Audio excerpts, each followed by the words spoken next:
பக்கம்லாம் வெற்றி அடைவது எப்படி, வெற்றி அடைவது எப்படி, வெற்றி அடைவது எப்படின்னு கூவி கூவி வெற்றியை வித்துட்டு இருக்கோம். இப்படி வெற்றி அடைவது எப்படின்னு நமக்கு முன்னால போன சமுதாயம் பேசவே இல்லை. மனிதனா வாழ்ந்தாலே மிகப்பெரிய வெற்றி. நான் வாழ்ந்தது 10 பேருக்கு தெரியாட்டாலும் பரவாயில்ல, பெரிய வெற்றி.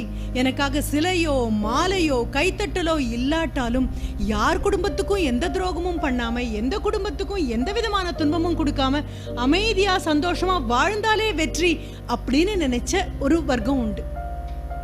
காலில் விழுந்து அவங்கள கும்பிடும் பொழுதெல்லாம் என்ன சொல்லுவாங்க தெரியுமா? நல்லாரு, நல்லதையே நினை, நல்லபடியா வாழ், ஒரு தடவை கூட நல்லா மார்க் வாங்குன்னு சொன்னதில்லை. நல்லா மார்க் வாங்கன்னு ஒரு தடவையும் சொன்னதில்லை. 200க்கு 200 நீ வாங்க கடவுது அப்படின்னு முன்னோர்கள் யாரும் வாழ்த்தினதாக இல்லை. நல்லா படி அப்படின்னு சொல்றதை விட நல்லத படி அப்படின்னு சொன்ன தாய் தகப்பன் இருந்திருந்தாங்க. இப்ப எல்லாவற்றையும் விட்டுட்டோமா? நல்லா படி நல்லா படி நல்லா படின்னு சொல்லிட்டு அது நல்லதைத்தான் படிச்சுதா அப்படின்னு கூட நமக்கு தெரியாத சூழல்ல வந்து நிற்கிறோம். இந்த வெற்றியிலிருந்து கொஞ்சம் மாறுபட்டு இன்னைக்கு நீங்க வீட்டுக்கு போனதுக்கு அப்புறம் குழந்தைங்க கிட்ட பக்கத்துல உட்காந்து சொல்ல வேண்டிய ஒரு விஷயம் இருக்கு. நீ இது வாங்கினா இப்படி ஆவ, அது வாங்கினா அப்படி ஆவ அப்படின்னு சொல்லி குழந்தைங்களுக்கு போதை ஊட்டுற மாதிரி வெற்றிகளை பத்தி சொல்றதை நிறுத்திடலாம். ஏன்னா ஒரு அண்ணல் காந்தியை நீங்க அடையாளம் காட்டும் போது வெற்றி அடைவது எப்படின்னு யாரும் பக்கத்துல நின்று சொல்லவே இல்லை. நல்ல மனிதனா நீ எப்படி வாழணுங்கிறத பத்தி மட்டும்தான் சொல்லியிருக்காங்க. எண்ணங்களை நீ எப்படி வச்சுக்கணும்னு மட்டும்தான் அம்மா சொன்னாங்க. நான் போய் இந்த பிறை நிலாவை, இந்த நிலாவை நான் பார்க்கணும், இந்த சூரிய சந்திரன் நான் பார்க்கணும், இந்த சந்திரன் என் கண்களுக்கு தெரியல அப்படின்னா இன்னைக்கு நான் சாப்பிட மாட்டேன், இன்னைக்கு நான் விரதம் இருந்துருவேன், அதை பார்த்ததுக்கு அப்புறம் தான் நான் சாப்பிடுவேன்னு சொன்னா அம்மாவுக்கு பதிலாக குழந்து போய் நின்று ஆகாயம் புற தேடினதாகத்தான் ஒரு அண்ணல் காந்தியை நம்ம அடையாளம் காண்றோம். இது எதுக்குள்ளேயும் வரல. அம்மா நீ இப்படி படிக்கணும்னு சொல்லல, நீ எனக்கு இப்படி எல்லாம் சத்தியம் கொடுத்துட்டு போய் எதுவுமே இல்லை. கொஞ்சம் அந்த வாழ்க்கைக்குள்ள போய் பார்க்கலாம். என் கைவசம் வந்த ஒரு ரொம்ப அழகான ஒரு கதை. இந்த கதையை உணர்ந்துதான் இதுக்கு முன்னால ஒரு தலைமுறை போச்சு. அந்த தலைமுறையை உங்களுக்கு ஞாபகப்படுத்துறதுக்காக தான் இந்த கதை. ஒரு ஃப்ளைட் கமாண்டர், விங் கமாண்டர், அவர் நின்றுட்டு இருக்காரு. அவருக்கு மிகப்பெரிய ஒரு பொறுப்பு. இது 2017ஓட தொடர்புடைய கதையே இல்லை. என்னுடைய வயது இருக்கக்கூடிய 60 தொட்ட நபர்கள் யாராவது இருப்பீர்களே ஆனால் இந்தியா எத்தனை போர்களை தாண்டி தாண்டி தாண்டி கையை ஊனி கரணம் பாஞ்சு இந்தியா 2017 வந்து நின்றுருக்குன்னு தெரியும். நேற்று ஒரு கல்லூரிக்கு போன போது ஒரு குழந்தை என்கிட்ட கேட்டாங்க, 99% மோசமாவே இருக்காங்க, ஒரே 1% தானே எல்லாரும் நல்லா இருக்காங்க அப்படின்னு சொன்ன போது அந்த குழந்தைகிட்ட கேட்டேன், மீறி போனா உனக்கு 18 வயசு இருக்கும். எல்லாரும் சொல்றத பார்த்து, ஊரே சொல்றத பார்த்து 99% மோசம் தயவு செஞ்சு முடிவு எடுக்காதேமா. 99% நல்லவர்களாகத்தான் இந்தியால இருக்காங்க. அந்த 1% மட்டுமே பார்த்துட்டு இருக்கிறதுனால, பூதக்கண்ணாடி வச்சு மோசமா போனதை மட்டுமே பார்த்துட்டு இருக்கிறதுனால நீ தப்பா புரிஞ்சுக்கிட்டடா அப்படின்னு அந்த குழந்தைகிட்ட சொன்னேன். நான் சொல்லக்கூடிய இந்த கதை நடக்கக்கூடிய காலகட்டம் கண்டிப்பாக வேற. அந்த விங் கமாண்டர் தன்னுடைய வாழ்க்கை குறிப்புல ஒரு மிக அழகான ஒரு சம்பவத்தை சொல்றாரு. எனக்கு ஒரு புதிய பொறுப்பு கொடுத்திருக்காங்க. என்ன பொறுப்பு அப்படின்னா, போர்ல இறந்து போன ஒரு ஃப்ளைட் ஆபீசர், அவருடைய பேர் விக்ரம் சிங். அவர் உடைய உடல், அவர் இறந்து போயிட்டாரு. காக்பிட்ல இருந்து அந்த விமானத்தினுடைய பற்றி எரிஞ்ச அந்த விமானத்தினுடைய அந்த விமான ஓட்டி உட்கார்ற இடமான அந்த காக்பிட்ல இருந்து அவருடைய உடம்பினுடைய சிதைந்து போன ஏதோ ஒரு 1 கிலோவோ 2 கிலோவோ சதையை மட்டும்தான் சுரண்டி இவங்களால எடுக்க முடிஞ்சிருக்கு. அதையும் அவருடைய சவப்பெட்டியில வச்சு, ஆனாலும் அந்த பெட்டிக்கு ஒரு கனம் வேணும் அப்படிங்கிறதுக்காக மண்ணையும் மரத்தூளையும் போட்டு நிரப்பி அந்த பெட்டியை தயாரா வச்சிருக்காங்க. என்ன அப்படின்னா, அவருடைய தகப்பனாருக்கு அவருக்கு செய்தி அனுப்பியாச்சு, நீங்க வரணும், வந்து இவங்களுக்கு கடைசியாக நடக்கக்கூடிய அந்த இறுதி என்னெல்லாம் சடங்குகள் செய்யணுமோ அதுல நீங்க பங்கெடுக்கணும்.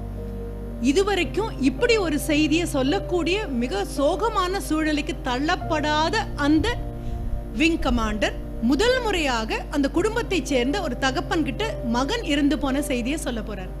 மிக கொடுமையான விஷயம்தான். ஹெலிகாப்டர்ல அந்த தந்தை வந்து இறங்க போறாரு. மிக வயது போன ஒரு தந்தை. இங்க நின்றுட்டு இருக்கக்கூடிய இந்த விங் கமாண்டர் ரொம்ப யங்கான ஒரு மிக இளமையான ஒரு மனிதர். தன்னுடைய ஃப்ளைட் ஆபீஸ்ல ஒருத்தருக்கு இந்த துர்மரணம் எங்க நடந்திருக்கு? போர் முகத்துல நடந்திருக்கு. சரி, பாக்குறாரு. பார்த்தா 80 வயதான அந்த தந்தை ஹெலிகாப்டர்ல இருந்து அவரை கூட்டிட்டு இறக்கி கீழே கூட்டிட்டு வராங்க. வெள்ளையா ஒரு வேட்டி கட்டி இருக்கக்கூடிய ஒரு கிராமத்து ஒரு மனிதனுடைய எல்லா ஜாடையும் இருக்கக்கூடிய ஒரு நபர் வந்து இவர் முன்னால நிற்கும் போது இவர் மீண்டும் மீண்டும் எச்சல் கூட்டி மிடர் முழுங்கிக்கிறாரு. எப்படி நான் சொல்ல போறேன்? பெரும்பாலும் யுத்த களத்துல ராணுவ வீரனாக ஒரு நபர் இறந்து போயிட்டாருங்கிற செய்தியை சொல்லவே எங்களால முடியாது. செய்தியை சொல்லி அவருடைய உடலை வந்து வாங்கிக்கோங்கன்னு சொல்லும் பொழுது குடும்பம் பூரா வந்து கேட்கறது என்னவாக இருக்கும் தெரியுமா? முகத்தை பார்க்கணும், அந்த குழந்தை முகத்தை பார்க்கணும் அப்படின்னு. இங்க கேட்டா காண்பிக்கிறதுக்கு ஒரு சில கிலோக்கள்ல இருக்கக்கூடிய சதை மட்டும்தான் இருக்கே தவிர கடவுளே அவர் கேட்டுறக்கூடாது, இதை நான் எப்படி சமாளிக்க போறேன் அப்படி இவர் நிற்கும் பொழுது அந்த 80 வயதான மிக சாதாரணமான கிராமத்தை சேர்ந்த ஒரு தந்தை, எந்த விதமான வசதியும் வாய்ப்பும் எதையும் பார்த்திராத ஒரு தந்தை வந்து நின்னு இந்த விங் கமாண்டர் கிட்ட கேக்குறாரு, நான் என்ன பண்ணணும்? கண்ணுல கொஞ்சம் கூட ஒரு சொட்டு தண்ணி கூட கிடையாது அந்த அப்பாவுடைய கண்கள்ல. தாயார் இல்ல, தந்தை மட்டும்தான் மிச்சம் இருக்காரு, 80 வயது.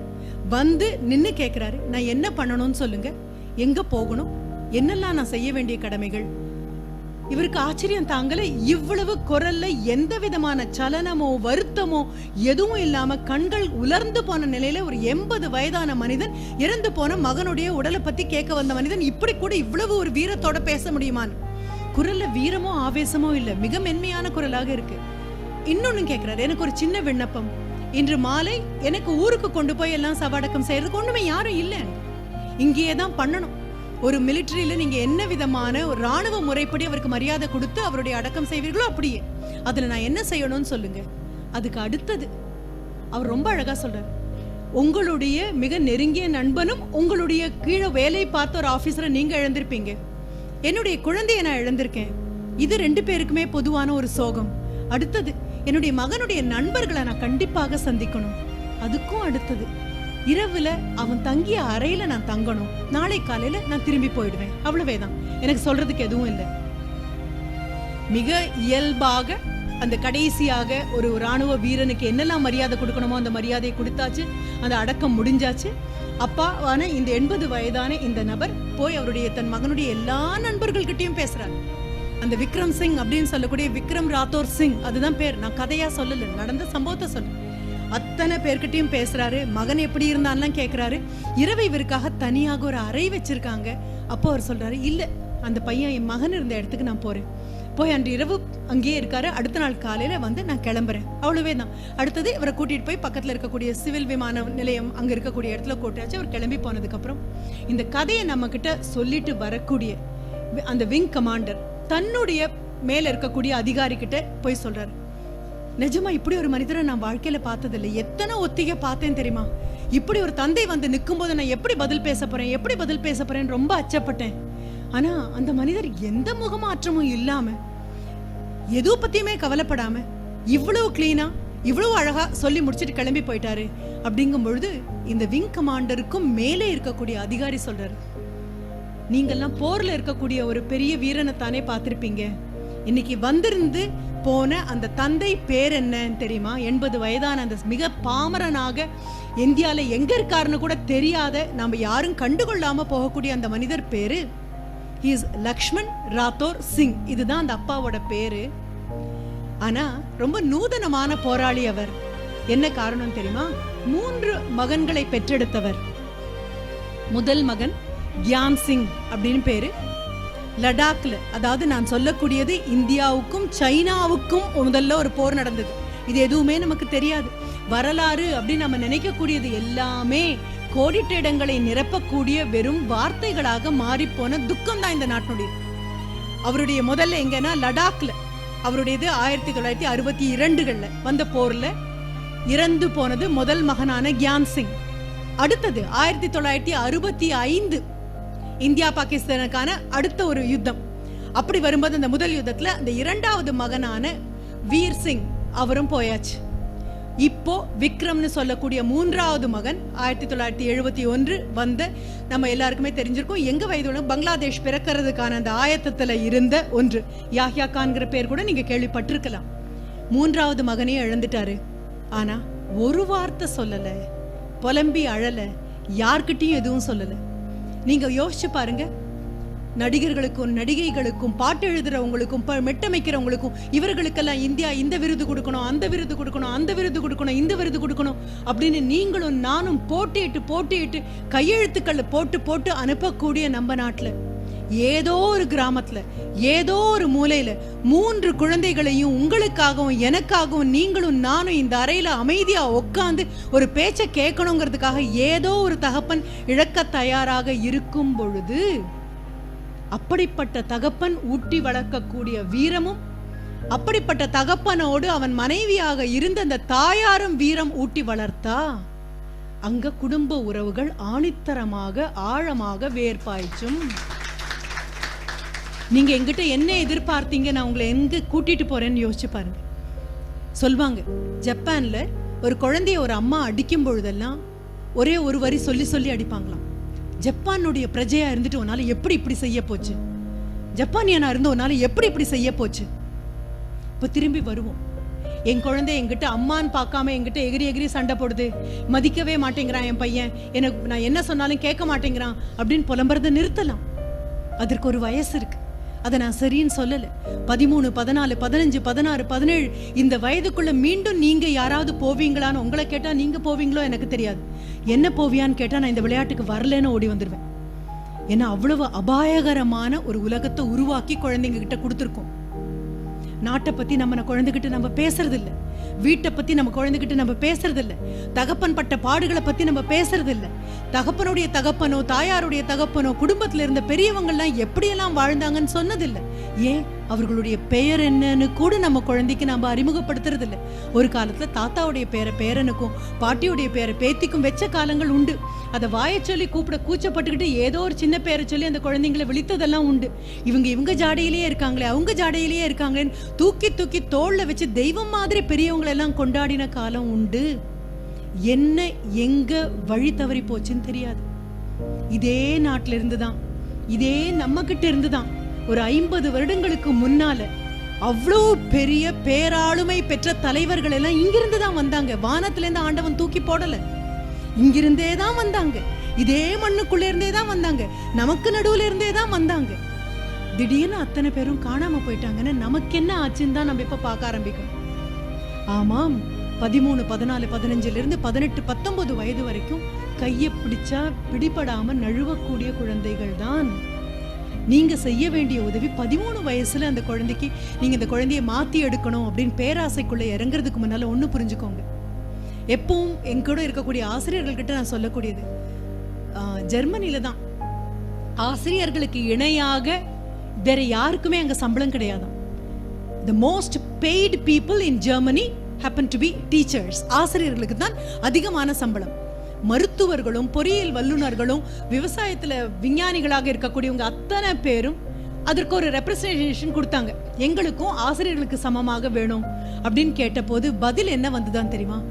உங்களை மருத்துவராகவும் பொறியியல் வல்லுநராகவும் விஞ்ஞானியாகவும் மாற்றி எடுத்த அந்த ஆசிரியர் அளவுக்கு எப்படி உங்களுக்கு சம்பளம் கொடுக்க முடியும் அப்படின்னு கேட்டாங்க. இப்ப இது 2-way டிராபிக். ஆசிரியராக இருக்கும் தகுதியை நான் அடைய வேண்டும், என்னை ஆசிரியர் மீண்டும் மீண்டும் சமுதாயம் எனக்கு சொல்லிட்டே இருக்கணும். வெறும் கல்லா கொண்டு போய் கோவில்ல பிரதிஷ்டை தான் பண்றோம். நீங்களும் நானும் கையெடுத்து கும்பிட்டு அர்ச்சனை பண்ணி மந்திரங்கள் ஓதி நாம தான் தெய்வத்திற்கும் சக்தி கொடுக்கிறோம். நாம கல்லா வச்சது ஒரு தெய்வமா மாறுறதுக்கு தெய்வத்தினுடைய சக்தி அல்ல, பக்தனுடைய பக்தி தான் தெய்வத்தை தெய்வமா மாத்தி காமிக்கிற மாதிரி சமுதாயத்தில் இருக்கக்கூடிய ஒவ்வொருத்தரையும் அவங்களா மாத்தி மாத்தி கொண்டு வரணும் அப்படின்னா ரொம்ப பெரிய விஷயம். அப்ப நான் ஆசிரியர்கள் கிட்ட சொல்வேன், ஆசிரியர் ஆவதற்கான பரிபூரணமான தகுதி இல்லைன்னா 10 விதமான கோணத்துல பார்த்தாலும் அப்பழுக்கில்லாத ஆசிரியராக ஆகக்கூடிய தகுதியில ஒரு மாற்று குறைந்தால் கூட தயவு செஞ்சு அந்த வேலைக்கு வந்துடாதீங்க. இதே விண்ணப்பத்தை தாய் தகப்பனான உங்க முன்னாலேயும் வைக்கிறேன்.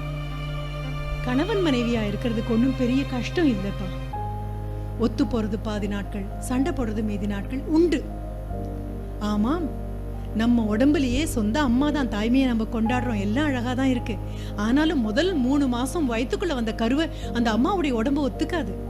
கண்ணில் ஒரு சின்ன தூசி விழுந்தா கசக்கி கசக்கி கண்ணு வெளியில அனுப்புற மாதிரி வாந்தி எடுக்கும், வயிற்ற பெரட்டும், தலை சுத்தும். புதிதாக உடம்புக்குள்ள வந்த உயிரை ஒத்துக்க மாட்டேன்னு அந்த அம்மாவுடைய உடலும் மனசும் சொல்லும் பொழுது மனசு மீண்டும் மீண்டும் சொல்லும், இல்லை நீதானே அடுத்தது இதை பராமரிக்கணும், நீதானே இதை காப்பாற்றணும்.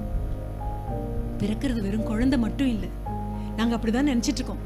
என்னுடைய ஒரு மாணவர் சொன்னாரு, எனக்கு ஒரு மகன் பிறந்திருக்கிறான்னு சொல்றதுக்கு பதிலாக அவர் சொன்னாரு, இட்ஸ் a பாய் அப்படின்னு சொன்ன போது நான் சொன்னேன், சன்னு சொல்லி பழகு அப்படின்னு சொன்னேன். பிறக்கிற வரைக்கும் தானே ஆனா பெண்ணா, பிறந்ததுக்கு அப்புறம் மகனா மகளான் இல்லையா பேசி பழகணும் அப்படின்னு சொன்னதுக்கு அப்புறம் அடுத்ததும் சொன்னேன், இது நாள் வரைக்கும் வெறும் கணவன் மனைவியா இருந்த நீ தாயும் தகப்பனுமாக பிறந்திருக்கீங்கப்பா. குழந்தை மட்டும் பிறந்ததுன்னு யார் சொன்னாங்க? எல்லாருக்கும் மிட்டாய் கொடுக்குறீங்க, எல்லாருக்கும் கல்கண்டு கொடுக்குறீங்க, எல்லாருக்கும் இனிப்பு கொடுக்குறீங்க. குழந்தை பிறந்ததற்காக இல்ல. இதுவரைக்கும் மனைவியா இருந்த பெண்மணி ஒரு தாயாகவும், இதுவரைக்கும் கணவனாக மட்டுமே இருந்தவன் ஒரு தகப்பனாகவும் அந்த குழந்தையோட சேர்ந்து பிறந்திருக்கீங்க. மாமியாராவும் மாமனாராவும் இருந்தவங்க எல்லாம் தாத்தா பாட்டியா பிறந்திருக்காங்க. வெறும் நாத்தனார் நீங்க பார்த்தேன்னா அத்தையா பிறந்திருக்காங்க, ஒரு சித்தப்பா பிறந்திருக்காரு, ஒரு மாமா பிறந்திருக்காரு, ஒரு பெரியம்மா பிறந்திருக்காங்க, ஒரு பெரியப்பா பிறந்திருக்காங்க. உறவுகள் அத்தனையும் அந்த ஒத்த குழந்தையோட 10 மாசம் காவல் காத்து நின்னு பிறந்திருக்கு அப்படின்னா பெரிய பொறுப்பு பிறந்திருக்குன்னு அர்த்தம்.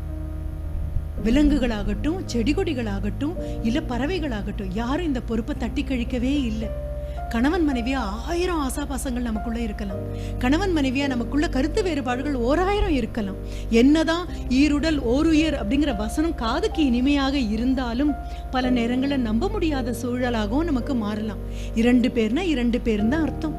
விட்டு கொடுக்கும் போது விட்டு கொடுக்குறோம், ஒத்து போகும்போது ஒத்து போறோம், கண்டிக்கும் போது கண்டிக்கிறோம், கனிவா இருக்கும் போது கனிவா இருக்கிறோம். 2 பேரும் சேர்ந்து இந்த வாழ்க்கையை எவ்வளவு செம்மையா நடத்த முடியும், இதுதான். ஆனா ஒரு குழந்தைன்னு ஒண்ணு வந்ததுக்கு அப்புறம் நம்ம மீண்டும் மீண்டும் புரிந்து கொள்ள வேண்டிய விஷயம், கணவனுக்கும் மனைவிக்கும் 1000 தகராறு இடையில வரலாம், அப்பா அம்மாக்கு நடுவில் வரக்கூடாது. நான் பல மேடைகள்ல மீண்டும் மீண்டும் சொல்றது, நம்ம பெத்தவங்க முன்னாலையும் நமக்கு பிறந்ததுக்கு முன்னாலையும் தயவு செஞ்சு சண்டை போடாதீங்கன்னு சொல்வேன். நம்ம பெத்தவங்க முன்னால நீங்க சண்டை போட ஆரம்பிச்சீங்கன்னா வாழ்க்கை மேல இருக்கிற நம்பிக்கை அவங்களுக்கு போயிடும். நாம பெத்தது மேல நீங்க சண்டை போட்டீங்கன்னா திருமணம்ங்கிற எண்ணத்தின் மேலேயே அவங்களுக்கு நம்பிக்கை இல்லாம போயிடும். இப்ப இந்த பொறுப்புக்குள்ள வரலாம், அவ்வளவு சுலபம் இல்லைம்மா. எல்லாரும் ரொம்ப சுலபமாக தாலி கட்டி 3வது முடிச்சு விடுந்த அடுத்த நிமிஷம் வீட்டில் உள்ள பெரிய பாட்டி கேட்பாங்க, ஏதாவது விசேஷம் உண்டா? திரும்பி பாருங்க, இதெல்லாம் நம்ம கிண்டல் பண்ண காலங்கள் உண்டு. 3வது முடிச்சு விடுறதுக்குள்ள ஏதாவது விசேஷம் உண்டா, இந்த பெரியவங்களே இப்படிதான் அப்படின்னு சொல்லி. ஆனா சடைஞ்சுகிட்ட காலம்லாம் போயாச்சு. ஏதாவது விசேஷம் உண்டான்னு கரிசனத்தோடையும் அக்கறையோடையும் பயத்தோடையும் கேட்கக்கூடிய காலத்துக்குள்ள வந்துட்டோம். கருத்தரிப்பு மையங்கள் அப்படின்னு சொல்லக்கூடியது வீதிக்கு 4 வர அளவுக்கு விபரீதமான ஒரு வாழ்க்கை நெறிக்குள்ள நம்ம போயிருக்கோம். என்னுடைய மாணவிகளோ மாணவர்களோ இதை பத்தி பிரச்சனையா சொல்லும்பொழுது நான் என்ன சொல்வேன் தெரியுமா? அந்த குழந்தைங்க கிட்ட, உன் கையில இருக்கக்கூடிய மொபைலையும் உன் கையில இருக்கக்கூடிய லேப்டாப்பையும் தயவு செஞ்சு எங்கேயாவது தூக்கி வீசிட்டு தொடர்பு எல்லைக்கு வெளியில நீங்க 2 பேரும் கண் காணாத தூரதேசம் போய் ஒரு 3 நாள் சந்தோஷமா இருந்துட்டு வாங்கடா. நீங்க விட்டுட்டு போனதுனால ஒண்ணு இங்க குடிமொழிகி போக போறது இல்லை. ஐயோ நான் விட்டுட்டு போன வியாபாரம் என்ன ஆகும்? பல நேரங்களில் 3 நாள் நம்ம இல்லை, 4 நாள் நம்ம இல்லைன்னா இன்னும் பல வாடிக்கையாளர்கள் அதிகமா வந்து சேர்ந்திருப்பாங்க. இது ஒரு சின்ன நினைப்பு தான். நான் விட்டுட்டு போனா என்ன ஆகும்? ஒரு அழகான நூதனமான ஒரு ஈகோனுடைய வெளிப்பாடு.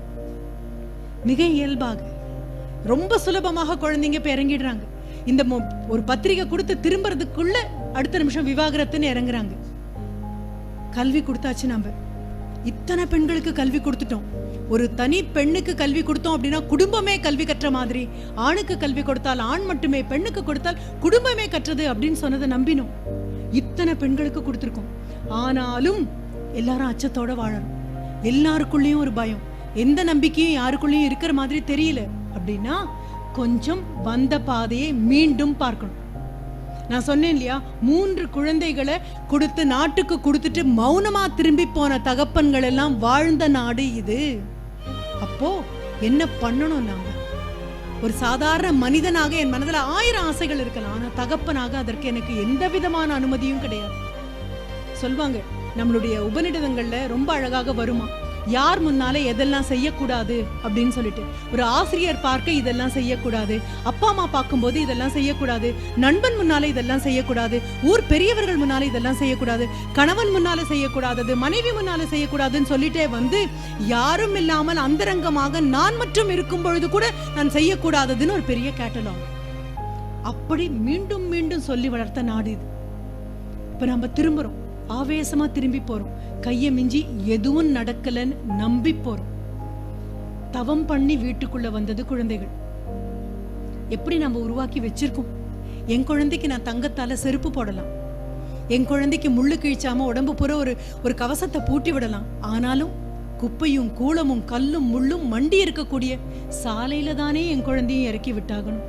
அப்ப என் குழந்தைய மட்டும் நான் பார்த்தா பத்தாது, எல்லாரும் அவங்க குழந்தைய பார்க்க ஆரம்பிப்போம் அப்படிங்கிற ஒரு நிலைமைக்குள்ள வரப்போறோம். அப்படின்னா எந்த விஷயம் உங்க குழந்தைக்கு பிடிக்காது, அது பேசினா சரியில்லைன்னு நினைக்கிறீங்களோ அந்த விஷயத்த உங்க குழந்தை உங்க வயிற்றுல கருவுற்ற காலத்திலிருந்து விட்டுடணும்னு முடிவு பண்ணுங்க. தோள் தாங்காத பொறுப்பை தூக்கி வைக்கக்கூடிய அளவுக்கு உங்க தோள்களுக்கு வலு இருந்தால் மட்டும்தான் தாயாகவும் தகப்பனாகவும் இருக்க முடியும். மேடம், நீங்க சொல்றது ரொம்ப சுலபங்க. ஆனாலும் இல்லப்பா, சொல்றது சுலபம், செய்யறது அதை விட சுலபம். அதனாலதான் நான் சொல்றேன், செய்யறது கடினமாக இருந்தா மேடையில மைக் முன்னால பேச மாட்டேன். சொல்றது சுலபம், செய்யறது அதை விட சுலபம். நம்ம முன்னோர்கள் கண்டிப்பா செஞ்சுட்டு போயிருக்காங்க. குழந்தை வயிற்றுல இருக்கும் பொழுதே அம்மா மனதுல நெகட்டிவான எண்ணங்கள் வரக்கூடாது, மாறுபட்ட எண்ணங்கள் வரக்கூடாது. எந்த நாட்டுல வயிற்றுல குழந்தை இருக்கக்கூடிய பெண்ணை தெய்வம் மாதிரி கொண்டாடுறதுக்கு ஒரு நாடு காமிங்க பார்க்கலாம். அமெரிக்காவில் இருக்கக்கூடிய பெண்கள் எல்லாமே சொல்லக்கூடியது என்னன்னா, இந்தியா மாதிரி நாடுல ஒரு குழந்தையை பெத்துக்கிறது எவ்வளவு பெரிய ஒரு மகா பெரிய விஷயம் தெரியுமா? ஏன்னா இந்த பக்கம் திரும்பினா ஒரு அத்தை, அந்த பக்கம் திரும்பினா ஒரு சித்தி, இந்த பக்கம் திரும்பினா ஒரு மாமி, ஒண்ணு இல்லைன்னா அடுத்த வீட்டு அக்கா, எதிர்த்த வீட்டு ஆண்டி, ஏதோ ஒரு பெண்மணி கூட நின்று இந்த 10 மாதத்துக்கும் துணை இருப்பாங்க. அது மட்டும் அல்ல, ஆண்களும் பக்கத்துல நின்று பார்த்து நீ நல்லதா பாட்டு கேளு, நல்ல சாப்பாடா சாப்பிடு, கை நிறைய வளையல் போட்டுக்கோ, நல்ல அழகான மருதாணி வச்சுக்கோ, தலை நிறைய பூ வச்சுக்கோ, சந்தோஷமாரு, நல்ல விஷயத்தை கேளு சொல்லி சொல்லி சொல்லி பிரகலாதன் கதை அப்படிங்கிறது வெறும் கதை இல்ல. அம்மா வயிற்றுக்குள்ள இருக்கக்கூடிய குழந்தை ஆனந்தமா இருக்கணும்னா, அம்மா ஆனந்தமா இருக்கணும்னு நம்பக்கூடிய ஒரே நாடு உலகத்துல உண்டுன்னா இந்த நாடு மட்டும்தான். இதெல்லாம் ஏதோ சடங்கு சம்பிரதாயம் நம்ம எல்லாம் விட்டுட்டு வந்துட்டோம். திருப்பி எடுப்போம்.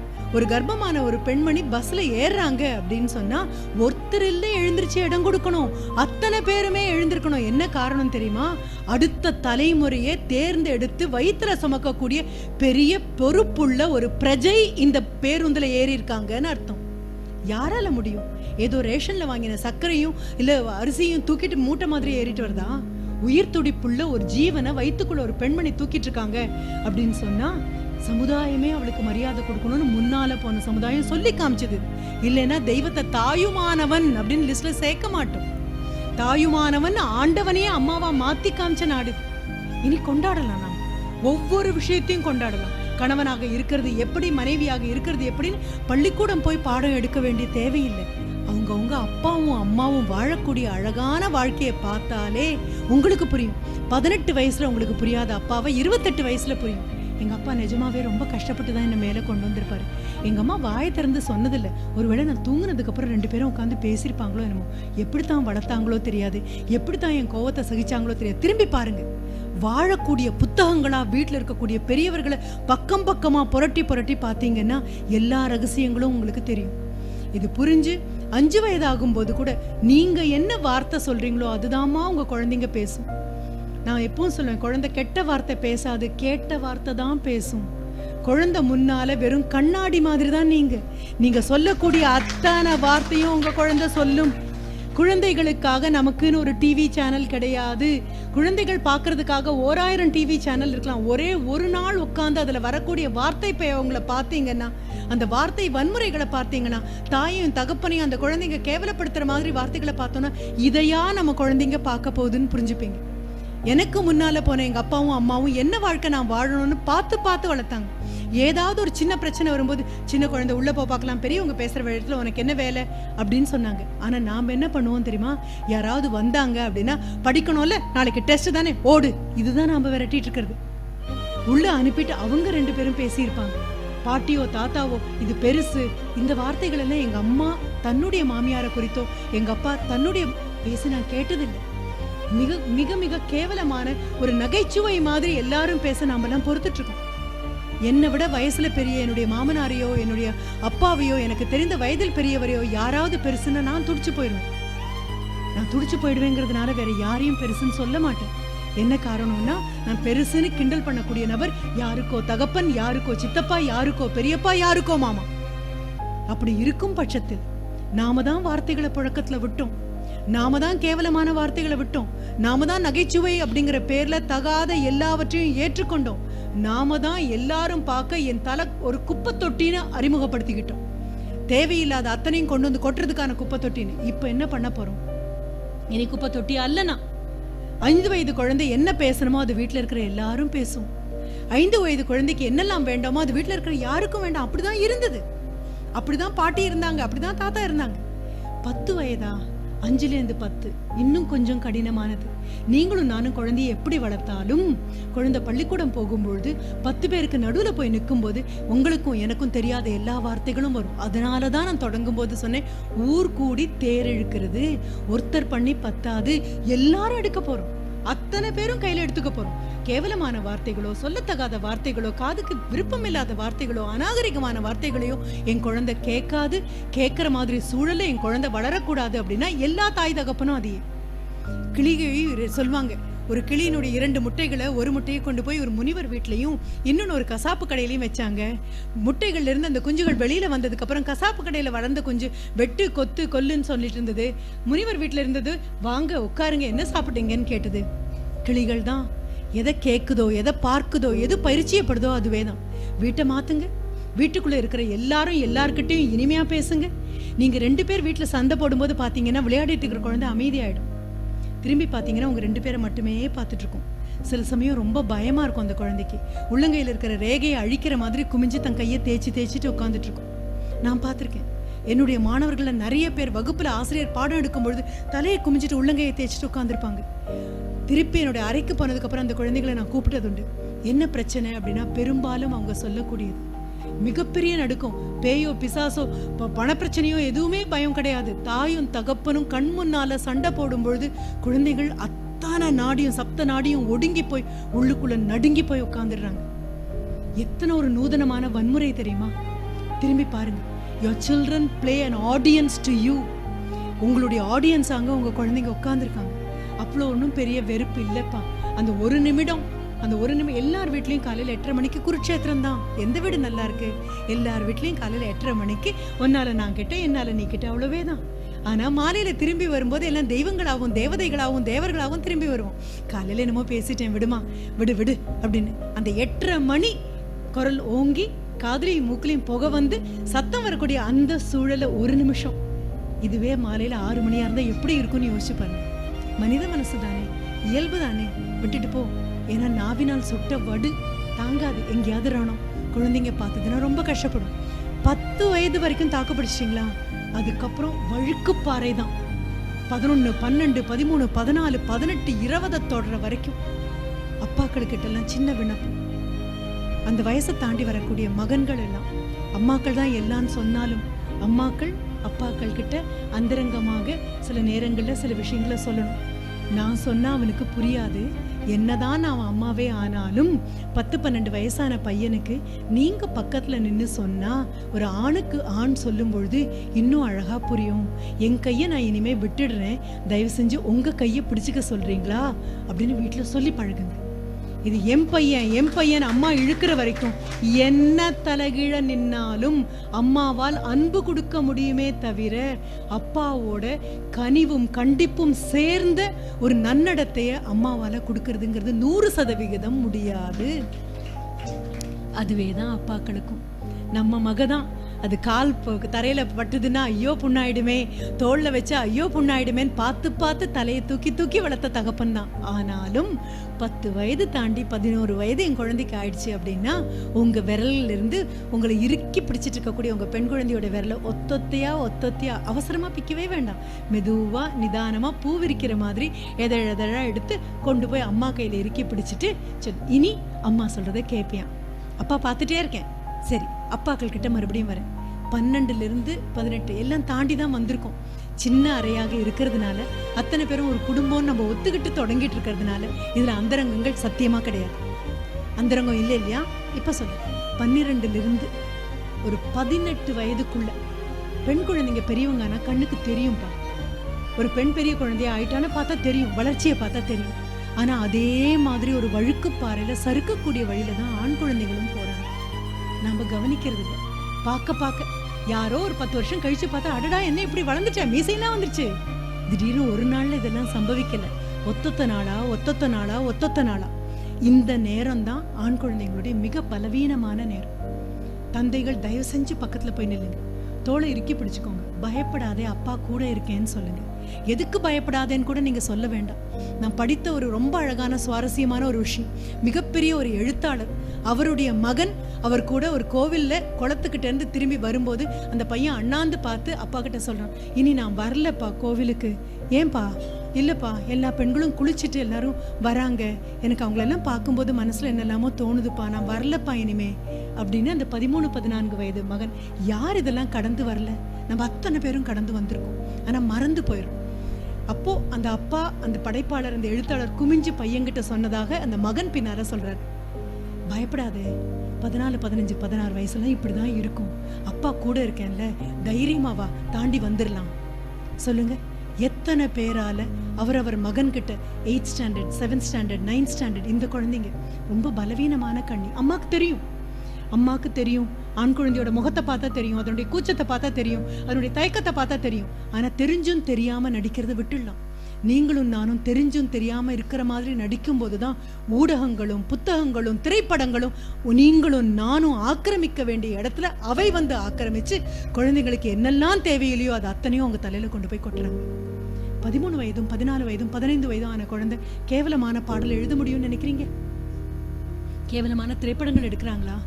நீங்களும் நானும் ஒன்னா உட்காந்து பார்க்க கூச்சப்படக்கூடிய காட்சிகளை அவங்களா திரையமைக்கிறாங்க. அவங்க கற்பனைக்குள்ளேயே வந்திருக்கு. நம்ம என்ன பண்ணிட்டோம்? நம்ம குழந்தைங்கள மிக பாதுகாப்பு இல்லாத கன்சியூமர் சொசைட்டியா மாத்திட்டோம். உங்களுக்கும் எனக்கும் தேவையில்லாத குப்பையை கொண்டு வந்து அது நிற்கும் போதும் நிமிரும் போதும் உட்காரும் போதும் பார்க்கும் போதும் படிக்கும் போதும் கொட்டி கொட்டி கொட்டி எதுவும் திங்க கிடைக்காம நீங்களும் நானும் தூக்கி வீசியிருக்கக்கூடிய இந்த கலாச்சார கழிவு பொருட்களை அந்த குழந்தைங்க சாப்பிட்டுட்டு உட்காந்துட்டு இருக்கு. எவ்வளவு பெரிய பாவம் பண்றோம், தெரிஞ்சு பண்றோம், அறிஞ்சு பண்றோம். எவ்வளவு பெரிய கொடுமை. அவங்களால எதிர்த்து ஏதாவது பேச முடியுமா? 13 வயசு பையனா, எனக்கு எதுக்குமா இந்த மாதிரி எல்லாம் சினிமா அப்படின்னு அந்த குழந்தை கேட்க முடியுமா? 13 வயசு தான் ஆச்சுமா பொண்ணு, எனக்கு எதுக்குமா இதெல்லாம்? குழந்தை கேட்குமா என்ன? குழந்தை எதையோ ஒன்று பார்த்துட்டு இருக்கு அப்படின்னா பின்னால வந்து எட்டி பார்க்குறோம், சந்தேகப்படுறோம். வேற எதையோ பார்க்குதோன்னு அந்த வேற எதையோ அந்த குழந்தை உருவாக்கல. வேற எதையோ 40, 45, 50, 60 ஆன வயதான நபர்கள் பொறுப்பின்றி உருவாக்கி அந்த குழந்தை கைக்கு அனுப்பும் போது பார்க்கக்கூடிய வேற எதுவும் அந்த குழந்தைக்கு இல்லாத போது அந்த குழந்தை அதை உட்காந்து பார்த்துட்டு இருக்கு. அவ்வளவே. இனி இதை பத்தி புலம்புறதை நிறுத்திடணும். நாம நமக்கு பொறுப்பான இடத்தை ஆக்கிரமிக்க போறோம்.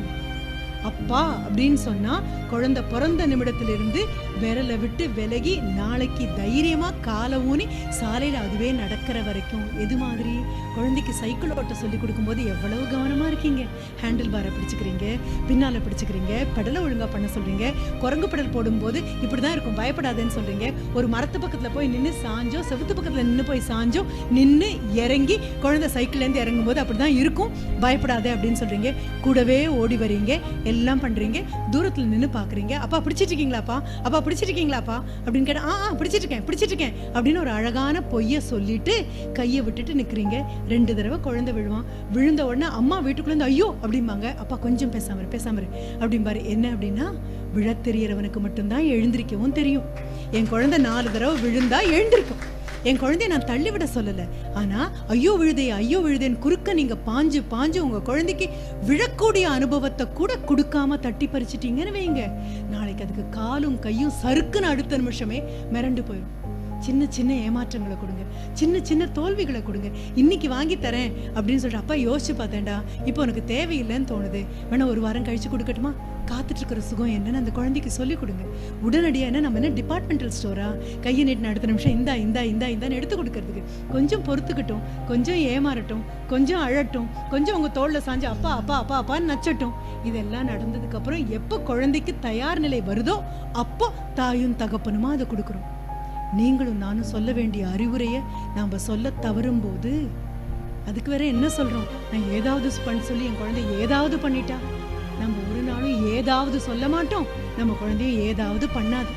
இப்படி பயத்தை சுவாசிச்சு இதுக்கு அன்புன்னு வேற ஒரு பேரை சொல்லிட்டு சுத்துறோம் அப்படின்னா எவ்வளவு பெரிய அநாகரிகம். கண்டிக்க நமக்கு உரிமை இருக்கு, கடுமையா அல்ல. கண்ணு பார்த்து அன்பு இல்லப்பா இது தப்பு அப்படின்னு சொல்ல நமக்கு உரிமை இருக்கு. பக்கத்துல உட்காந்து கையை பிடிச்சு எத்தனை நாளாச்சு உங்க குழந்தைய நீங்க தொட்டு பேசி? யோசிச்சு பாருங்க. குழந்தைங்கிட்ட நான் சொல்ல, அம்மாவையும் அப்பாவையும் தொட்டு பேசி எவ்வளவு நாளாச்சு? ஐம்புலன்கள்னு சொல்றீங்க, 4 உங்க முகத்திலேயே உட்காந்தாச்சு. மிச்சம் உடம்பு பூரா ஓடிட்டு இருக்கு இல்லையா? இந்த உடம்பு பூரா ஓடிட்டு இருக்கக்கூடிய இந்த தீண்டும் இன்பம் குழந்தைங்களை எப்போ தொட்டு பார்த்துருக்கீங்க? எப்போ பேசியிருக்கீங்க? எப்போ வீர தீரமான கதைகளை உங்க குழந்தைங்க கிட்ட சொல்லியிருக்கீங்க? யோசிச்சு பாருங்க, எத்தனை வீர தீரமான கதைகள். அப்பா விரல பிடிச்சுக்கிட்டு ராத்திரி 10 மணிக்கு ஒரு மரத்தடியில போய் நம்ம நின்னதில்லை? அப்பாவும் அம்மாவும் நான் இருக்கும்போது பயப்படாதே அப்படின்னு சொன்னதில்லை? அம்மா இங்கேன்னு சொல்லல, எனக்கு ஒரு டம்ளர் தண்ணி எடுத்துட்டு வா அப்படின்னு குடம் எடுக்கும்போது அம்மா அம்மா நான் பார்த்துட்டே இருக்கேன், பயப்படாத. எத்தனை உரமூட்டிய வாழ்க்கை அது, எத்தனை செழிப்பான வாழ்க்கை. எங்க விட்டு விலகி நாம நின்னுட்டோம். உங்களுக்கு ஆரம்பத்துல அந்த ராணுவ வீரனுடைய கதை சொன்னேன் இல்லையா? அந்த 3 பேர் நம்ம திரும்பி வந்து நம்ம குழந்தைகளுக்கு பெரிய பெரிய கதைகள் சொல்றோம். அது அபிமன்யுவாக இருந்தாலும் சரி, கடினமாக உழைத்து உழைப்ப மட்டுமே வெற்றின்னு சொல்லிட்டு போன தலைமுறையை பத்தி சொல்றோம். வெற்றி அடைந்த நபர்களை நீங்களும் நானும் அடையாளம் காட்ட வேண்டிய அவசியம் இல்லை. எவரெஸ்ட்ல ஏறின நபர்களை அடையாளம் காட்ட வேண்டிய அவசியம் இல்லை. எவரெஸ்ட்ல ஏறணும்னு நினைச்சு ஏறுறதுக்கு ஒரு அடி எவரெஸ்ட் தொடறதுக்கு முன்னால நின்று போன நபர்களும் வெற்றி அடைந்தவர்கள் தான். இந்த வெற்றியை குழந்தைகிட்ட சொல்வோம், இந்த ஏமாற்றங்களை குழந்தைகிட்ட சொல்வோம், இந்தியாவை பத்தி குழந்தைகிட்ட சொல்வோம். பக்கத்துல உட்காந்து உங்க குழந்தைகிட்ட சொல்வீங்க. ரொம்ப குறும்பு பண்ணானா ஒரு பையன், தாங்கவே முடியாம அவங்க அப்பா அங்கேயும் இங்கேயும் பார்த்து பொறுக்க முடியாம டேபிள் மேல ஒரு அட்லஸ் இருந்தது. அந்த அட்லஸ் ஏதோ பழைய புராதனமான அட்லஸ். அதுல இருக்கக்கூடிய வேர்ல்டு மேப் அப்படியே கிழிச்சு பையன்கிட்ட கொடுத்து சுக்கு நூறா கிழிச்சு எங்க உட்காந்து அமைதியா விட்டுடா அப்படின்னு சொல்லிட்டு போயிட்டாராம். 5வது நிமிஷம் குழந்தை ஒட்டி கொண்டு வந்து கொடுத்துட்டான். அவ்வளவேதான். என்ன அப்படின்னு சொன்னா, அந்த பழைய அட்லஸ்ல ஒரு பக்கம் வேர்ல்டு மேப் இருக்கு, பின்பக்கம் அந்த பையன் மறக்காம ஏதோ ஒரு ஆளுடைய படத்தை அவனுக்கு தெரிஞ்ச மாதிரி கிறுக்கி வரைஞ்சிருக்கான். வேர்ல்டு மேப்ல இருக்கக்கூடிய ஒவ்வொரு இடத்தையும் அவனுக்கு ஒட்ட தெரியாது. ஆனா ஒரு மனிதனுடைய உடம்புல உறுப்புகள் எங்கன்னு ஒட்ட முடியும். உங்களுக்கு எனக்கும் தெரிய வேண்டியது அதுதான். கையை மிஞ்சி போகல, நம்ம போறோம், திரும்பி வீட்டுக்கு போறோம், சந்தோஷமா உட்கார்ந்து சாப்பிடுறோம். அம்மாவை அறிமுகப்படுத்தும் போது அப்பா பெருமையா, அதுதான் பாரதி சொல்லுவான், எந்தையும் தாயும் மகிழ்ந்து குலாவி இருந்தது மின்னாடு. தாயும் தகப்பனும் சந்தோஷமாக ஒருத்தர் பார்த்து சிரிச்சு பெருமையாக, இது என் கணவன் அப்படிங்கிற பெருமையோட அந்த மனைவியும், இது என் மனைவிங்கிற பெருமையோட, ஜோக்குக்காக கூட கிண்டலுக்காக கூட தன்னுடைய வாழ்க்கை துணைவியை பத்தி கேவலமாகவோ கிண்டலாகவோ பேசாத பேராண்மையோட ஆண்களும், ஒரு ஜோக்குக்காக கூட 4 பேர்கிட்ட புரியணும், அவங்க சிரிக்கணுங்க நக்கலாக கூட தன் கணவனை விட்டு கொடுக்காத பெருங்கருணையோட பெண்களும். ஒன்று பெருங்கருணை, இன்னொன்று பேராண்மை. இவங்க தாயும் தகப்பனா மாறும்போது அப்பாவை பார்த்து படி அப்படின்னு சொல்லக்கூடிய அம்மா, உங்க அம்மாட்ட கேள்டா எத்தனை நல்ல மனுஷி தெரியுமா அப்படின்னு சொல்லக்கூடிய கணவன், மனைவி கிட்ட நல்ல குணங்கள் இருக்கும் பொழுது குழந்தைங்க முன்னால வச்சு மனைவியுடைய தாய் தகப்பனை பாராட்டி பேசக்கூடிய கணவன், கணவன் கிட்ட நல்ல குணங்களை பார்க்கும் பொழுது குழந்தைங்க முன்னால வச்சு கணவனுடைய தாய் தகப்பனை பாராட்டி பேசக்கூடிய பெண்மணி. இது எல்லாமே நாம ஏதோ மூட பழக்க வழக்கம் நினைச்சு விட்டுட்டோம். இல்ல, வீட்டு வாசல்ல போடுற கோலம் எவ்வளவு நேர்த்தியானதோ அதை விட நேர்த்தியானது மனதுல போட வேண்டிய உறவுகளுக்கான கோலம். மறக்காம அந்த கோலங்களை செப்பனிடும். எதுவும் நம்ம கை மிஞ்சி போகல. யாராவது யாரை பத்தியாவது கிண்டலாக ஒரு பெண்ணை பத்தி பேசும்பொழுது அதற்கு கொஞ்சம் கூட கரம் மசாலாலாம் சேர்த்து, ஓஹோ அப்படியா அப்படின்னு வம்பு பேசுறது நிறுத்திடுவோம். எந்த நாட்டுல வம்பு இல்லையோ அந்த நாட்டுல காற்று சுத்தமாக இருக்கும். அந்த நாட்டினுடைய காற்று அவ்வளவு சுத்தமாக இருக்கும். வம்பு வம்பு தானே நம்ம சுவாசிக்கிறோம். இப்போ அவங்க வீட்டுல என்னாச்சு, இவங்க வீட்டுல என்னாச்சு, கொஞ்ச நாளைக்கு உங்களுடைய தொலைக்காட்சி பெட்டிக்கெல்லாம் ஓய்வு கொடுங்க. ஏதோ ஒரு அறைக்குள்ள ஒரு 100 நாள் இத்தனை பேரை போட்டு அடைச்சு அதை எட்டி பார்க்கறது, அடுத்த வீட்டு விஷயத்தை எட்டி பார்க்கறது அநாகரிகம் இல்லையா? எத்தனை கேமராக்கள் வச்சிருந்தா தான் என்ன? நம்ம வீட்டில் அப்படி இருந்தால் எவ்வளோ கூச்சமாக இருக்கும். அந்தரங்கத்தை எட்டி பார்க்கக்கூடாது. சொல்லுங்க, குழந்தைங்களுக்கு சொல்லுங்க, சிச்சி இதெல்லாம் தப்புடாமா, கூச்சமான விஷயம் இல்லை அப்படின்னு அம்மாவும் அப்பாவும் கூச்சப்பட்டு தலையை குமிஞ்சாலே குழந்தைக்கு தெரியும், ஓஹோ இது தவறு அப்படின்னு. நீங்க சொல்லுங்க, நீங்க சொல்றது உங்க குழந்தைங்க கேட்கும். அதுக்கப்புறம் எண்ணி ஒரு 10 வருஷம் கழிச்சு இந்த சிக்கலோ சிடுக்கோ இல்ல, இந்த சின்ன சின்ன சிக்கல் சிடுக்கு வரும், இல்லைன்னு நான் சொல்லவே இல்லை. பொறுத்து போங்க. ரொம்ப கடினமான வாழ்க்கை சூழலை தாண்டி வராங்க. 13, 14, 15, 16 சாதாரணமான வயசு. ஊடகங்களும் அவங்கள சுத்தி இருக்கிறவங்களும் எத்தனை வன்கொடுமைக்குள்ள அவங்களை ஆளாக்குறாங்கன்னா ரொம்ப கடினமானது. மாலையில திரும்பி வரும்போது குழந்தையோட டிஃபன் பாக்ஸ்ல வச்ச சாப்பாடு அப்படியே 2 நாளா இருக்குன்னா நீங்களும் உங்க கணவரும் உட்காந்து பேசுறதுக்காச்சுன்னு அர்த்தம். திரும்பி வரக்கூடிய மகன் ஓடி போய் ரூம்ல வந்து கதவை அரைஞ்சு சாத்திக்கிறான், என்ன சொன்னாலும் சில்லுன்னு விடுறான் அப்படின்னா அவன் உடல் மொழி ஆரோக்கியமாக இல்லை அப்படின்னா நீங்களும் உங்களுடைய மனைவியும் உட்கார்ந்து பேசுற நாளாச்சு. உட்காந்து பேசணும். அடுத்த வீட்டு குழந்தைக்காகவா, அவங்க உங்க குழந்தைக்காக. அது போக நாட்டுப்பற்ற தயவு செஞ்சு குழந்தைக்கு ஊட்டுற சாப்பாடோட ஊட்டி கொடுங்க. எவ்வளவு பெரிய நாடு தெரியுமான்னு சொல்லுங்க. வெறும் நெகட்டிவாக இல்லாததெல்லாம் ஊதி ஊதி பெருசு பண்றதை விட்டுட்டு நல்ல விஷயங்களை குழந்தைங்களுக்கு சொல்லிக் கொடுங்க. உங்களுக்கு தெரியும், உங்க அப்பா அம்மா சொல்லி கொடுத்தாங்க, நீங்க சொல்லி கொடுக்க போறீங்க. உள்ளங்கையில வச்சு இதுக்கு எத்திக்கல் லெகசின்னு சொல்லுவோம், அறம் சார் உயில். எங்க அப்பா யார் தெரியுமா, எங்க அம்மா யார் தெரியுமா அப்படின்னு அண்ணாந்து உங்க குழந்தை பார்க்கணும்னா அண்ணாந்து போகக்கூடிய அந்த உயரத்துக்கு போங்க. நல்லதை படின்னு சொல்லுங்க. நீங்க சொல்ற கதைகள் தான். வீட்டுக்கு போய் இந்த சனி ஞாயிறுல ஒரு அழகான ஒரு ஹோம்ஒர்க்கும் நான் கொடுத்துட்டு விலகிறேன். என்ன ஹோம்ஒர்க் தெரியுமா? ஒவ்வொரு வீட்லயும் உங்களுடைய ஃபேமிலி ட்ரீ, குடும்ப மரம் என்ன தெரியுமா, யாரு அம்மாவும் அப்பாவும் நடுவில் இருக்கிறதாச்சா, இந்த வேர்கள் என்னன்னு பாருங்க, எங்கிருந்து இந்த மரம் வந்ததுன்னு பாருங்க. தாத்தா பேர் என்ன, தாத்தாவோட தாத்தா பேர் என்ன, அவுரங்கசீப்பினுடைய அப்பா பேர் என்னவாக இருந்தா உங்களுக்கும் எனக்கும் என்ன, என்னெல்லாம் நம்ம வரலாறா படிக்கிறோம், எதெல்லாம் நம்ம கேட்குறோம். நம்ம குழந்தையுடைய தாத்தா பேர் என்ன, கொள்ளு தாத்தன் பேர் என்ன, சித்தப்பன் பேர் என்ன, மாமா பேர் என்ன, ஒண்ணு விட்டு அண்ணன் பேர் என்ன சொல்ல வேண்டாமா? நாம் என்ன பனைமரங்களா, தென்னை மரங்களா, வாழை மரங்களா, பாக்கு மரங்களா? தனிமரம் தோப்பாகாதுன்னு சொல்றதுக்கு நம்ம ஒத்தத்திரம் ஆலமரம் இல்லையா? ஆலமரம் தனிமரமும் தோப்பு தானே. ஒவ்வொரு குடும்பமும் ஆலமரம். போறோம் 10 விரலாலையும் குழந்தைய அரவணைச்சு எடுத்துக்கிறோம். சொல்றோம், எனக்கு கிடைக்காத பெரிய சொத்து நீ, என்னால முடிஞ்ச எல்லாவற்றையும் நான் உனக்காக செய்யறேன். ஆனா நான் பட்ட கஷ்டம் நீ கஷ்டப்படக்கூடாதுன்னு மட்டும் ஆண்டவங்கிட்ட வேண்டிக்கிறேன். நீ கஷ்டமே படக்கூடாதுன்னு நான் ஒரு நாள் வேண்ட மாட்டேன். ஏன்னா ஒவ்வொரு மரமும் வேர் விடணும்னா இயற்கை அதற்காக மோத வேண்டிய பாறைகளையும் இருட்டையும் கொடுத்துருக்கு. உனக்குன்னு வரும் கஷ்டங்கள், அந்த கஷ்டம் வரும்போது திரும்பி பார்த்தேன்னா அப்பாவும் அம்மாவும் நிற்போம். நாளைக்கு நீ மார்க் வாங்கி பெரிய ஆளாகிறதெல்லாம் கிடையாதுப்பா. ஊருக்குள்ள ஒரு பெருவெள்ளம் வந்தது அப்படின்னா ஓடி போய் 10 பேருக்கு உதவுற குழந்தையா நீ இருந்த அப்படின்னா அம்மா வயிறு குளிரும், அப்பா வயிறு குளிரும். இந்த நாட்டினோட பிரஜை. நான் உங்களுக்கு இது பல மேடைகளில் சொல்லியிருக்கேன், ஆனாலும் உங்ககிட்ட நான் சொல்லிட்டு போறேன். ஒரு பெருவெள்ளம் சென்னையில வந்த போது ஓடி ஓடி எல்லாருக்கும் உதவுனது எல்லாம் 200க்கு 200 வாங்கின குழந்தைகள் இல்லப்பா. நீங்களும் நானும் ஞாயிற்றுக்கிழமை சும்மா உட்கார வேண்டியதானே அப்படின்னு சொன்னா மாட்டேன்னு பீம்புக்கு அடிச்சு தள்ளிட்டு ஓடுற குழந்தை இருக்குல்ல. அப்ப தாத்தாவும் சொல்லிருப்பாரு, பாட்டியும் சொல்ற, அப்படித்தான்டா ஊருக்கு உதவணும்டா, நீ உட்காராத, ஓடி விளையாடுற நேரத்துல உட்காருங்கிற அவங்க அம்மா, ஓடு அப்படின்னு சொல்லியிருப்பாங்க. அப்படி ஓடி ஓடி உங்க குழந்தை மாதிரியும் என் குழந்தை மாதிரியும் வசதியும் வாய்ப்பும் பார்க்காமல் அங்க இருக்கக்கூடிய பெரிய பெரிய சிமெண்ட் பைப்புல குடும்பம் நடத்தக்கூடிய ஏழை மக்களுடைய 2-3 குழந்தைங்க தான் பாஞ்சு பாஞ்சு நீஞ்சி நீஞ்சி எல்லாருக்கும் உணவு பொட்டலம் கொண்டு போய் கொடுத்துருக்காங்க. கடைசியில மாடியில நின்று ஐயோ எனக்கு முடியலையேன்னு கூவன பெரிய பெரிய நபர்களுடைய குழந்தைகளுக்கெல்லாம் கொண்டு போய் கொடுத்துருக்காங்க. அப்படி கொடுத்த போது அவங்கள கூப்பிட்டு அந்த 3 குழந்தைங்களையும் கூப்பிட்டு கேட்டாங்க, ஏண்டா உங்களுக்கு பசிக்கலையா, உங்களுக்கும் சாப்பாடு கொடுக்குறோம், நீ கொண்டு போய் அங்கே கொடுத்துட்டு இருக்க அப்படின்ன போது அந்த 3 குழந்தைங்களும் என்ன சொன்னாங்க தெரியுமா? நம்ம குழந்தை சொல்லுமான்னு தெரியல, ஆனா நான் சொன்னேன் இந்த 3 ராணுவ வீரனுடைய அப்பா அந்த மாதிரி போர் வீரம் உள்ள 3 சின்ன குழந்தைங்க, வீரம்னு கூட அவங்களுக்கு தெரியாது.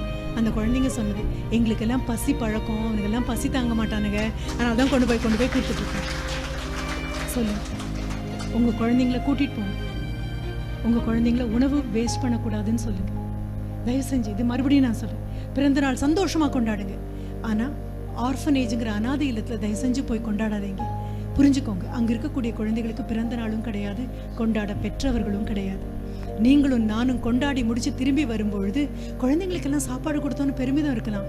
எப்பவுமே கொடுக்கிறவனுக்கு கொஞ்சம் கர்வம் ஜாஸ்தி தான், வாங்குறவனுக்கு கூச்சம் கொஞ்சம் அதிகம் தான். அந்த குழந்தைகளுக்கான உணவுக்கான செலவை நீங்க அன்னைக்கு கொடுத்துருக்கலாம். நாம போய் உட்காந்து நம்ம குழந்தை பார்க்க அத்தனை பேருக்கும் பரிமாறி திரும்பி வந்து அடுத்த நாள் நம்ம குழந்தை மறக்காம பள்ளிக்கூடத்துல போய் சொல்லும், நாங்க ஒரு இல்லத்துல போய் எல்லாருக்கும் சாப்பாடு போட்டோம். கேவலமான கர்வம் வந்துடாம பாத்துக்கோங்க.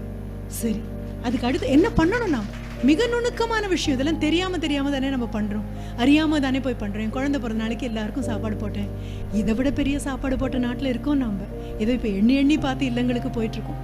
அடுத்தது, எப்பொழுதுமே விளக்கை ஏத்தி வச்சு பிறந்த நாள் கொண்டாடுற கலாச்சாரம் உள்ளவங்க நாம. ஊதி அணைச்சு இருட்ட கொண்டாடுற ஆட்கள் இல்லை நாம. அது நான் என்ன சொல்ல வரேன்னு உங்களுக்கு புரியும்.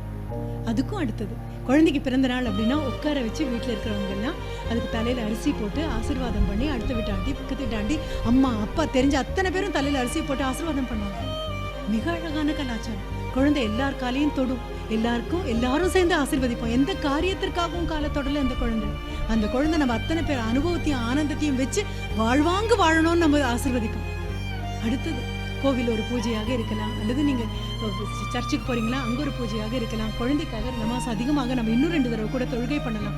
எல்லாரும் நல்லா இருக்கணும் அந்த குழந்தைக்கு சொல்லிக் கொடுப்போம். குழந்தையோட பேரை எழுதி அந்த கேக்கை வெட்டுற பழக்கத்திலேருந்து வெளியில வந்துடலாம். எதுவும் வெட்டுப்படுறதுக்காக நம்ம இல்லவே இல்லை, எல்லாம் சேர்றது தான். அடுத்தது இந்த குழந்தைங்க என்ன பண்ணிடுது தெரியுமா? இந்த கலாச்சாரம் போதை மாற மாற மாற ஊடகங்கள்லையும் திரைப்படங்கள்லையும் பார்த்த காட்சியில அழகான அந்த கேக் எடுத்து ஒருத்தர் முகத்துல ஒருத்தர் பூசிக்கிட்டு கொண்டாடுறதாக நம்ம ஒரு காட்சியை பார்க்குறோம். நமக்கு கட்டுப்படி ஆகும்னு நினைக்கிறீங்க நீங்க? உணவு பொருளை முகத்துல பூசிட்டு அதுக்கு நாகரிகம்னு சொல்ற அளவுக்கு இந்தியா எப்படி அநாகரிகமா போச்சு? அந்த ஒரு கேக்கை உருவாக்குற அந்த நபருக்கு கூட தன் குழந்தைக்கு அவ்வளவு விலை மதிப்பு வாய்ந்த கேக் அவருக்கு கொடுக்க முடியாது. குழந்தைகிட்ட சொல்லுங்க, உணவுங்கிறது சாப்பிட்றதுக்கு. எந்த நாட்டில் உழவுக்கும் தொழிலுக்கும் வந்தனை செய்வோமோ அந்த நாட்டில் ஆணிவேராக கலாச்சாரம் பரவும். அடையாளம் காட்டுங்க.